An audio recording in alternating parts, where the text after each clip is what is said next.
My name is Janell Baran, and I am the owner and operator of Blue Owl Garden Emporium, which is an herb farm, but also where we are right now, Blue Owl Hollow Forest Farm. I'm a full-time farmer, but I am helped out on the weekends by my husband. Blue Owl Hollow, the forest farm, is 130 acres, and it is all wooded. Except for maybe 1 or 2 acres in a meadow area around the house. So we started looking more towards native medicinal herbs and other forest products. We sell direct to consumers at a local farmers market. So we're all about selling local. We're all about selling direct to consumers. And our primary economic survival strategy is diversify, diversify, diversify. So we grow a wide variety of mushrooms.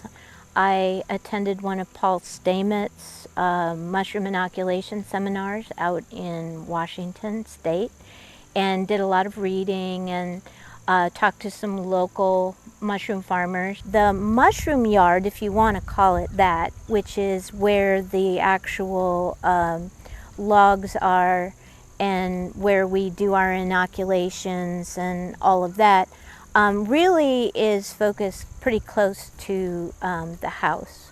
We are a very much diversified operation, forest farming operation. So the mushrooms are bread and butter. The mushrooms, we can sell fresh mushrooms from potentially the end of March through the middle of December. And so that provides a very steady, stable, predictable income. We also sell spicebush berries and pawpaws. Pawpaws also are a very short harvest season and highly variable year to year. With the shiitake mushrooms, to get the most consistent, reliable production, we use a technique called forcing, which means you take a certain number of logs every week and you submerge them in water. We use a stock tank filled with rainwater, but you could also use a pond or a creek or, a wading pool or even a 5-gallon bucket. The intent is to completely submerge the log overnight, 8 to at most 24 hours. And then you remove them from the tank and you put them upright against a fence, what we call a fruiting fence. And usually within, anywhere from 4 to 10 days, you'll get buttoning, which is just the teeny little bumps on the log. And then those will turn into full-blown mushrooms within, 7 to 10 or sometimes 2 weeks. The other mushrooms that we grow, Namiko is one of our more popular mushrooms and more prolific mushrooms. Unfortunately, it's a seasonal fruiter, so it's only going to fruit from September through mid-December. At the same time, we also have mukitake, elm oyster mushrooms, reishi.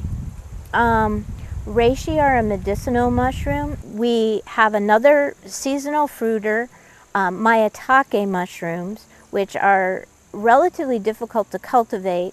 I've been experimenting the last few years with mulch-grown mushrooms. There are 2 species in particular that I've had good success with: Stropharia, winecap Stropharia, bluet, which is also a very attractive mushroom. It's kind of a purplish blue-violet color. The reason I'm excited about some of these mulch-grown mushrooms is that it really, again, allows us to diversify our mushroom production and spread it out to a number of different environments where you might not think you could grow mushrooms. We harvest our logs primarily during the winter season, and that's fine because it gives you the whole winter to harvest all your mushroom logs, and then you do your inoculation in the spring. You need to have a minimum of 30% moisture content in the log for the mycelium of your target species to survive. So you can't allow the mushroom log to dry out too much, so that which can readily happen during the summer when it's hot and dry and whatnot. During the winter, it tends to be cold and moist, and it allows you the time for the antifungals to dissipate from the log without the moisture content dropping too quickly or too far. One of the worst things that you can do is to inoculate a log too quickly after it's cut.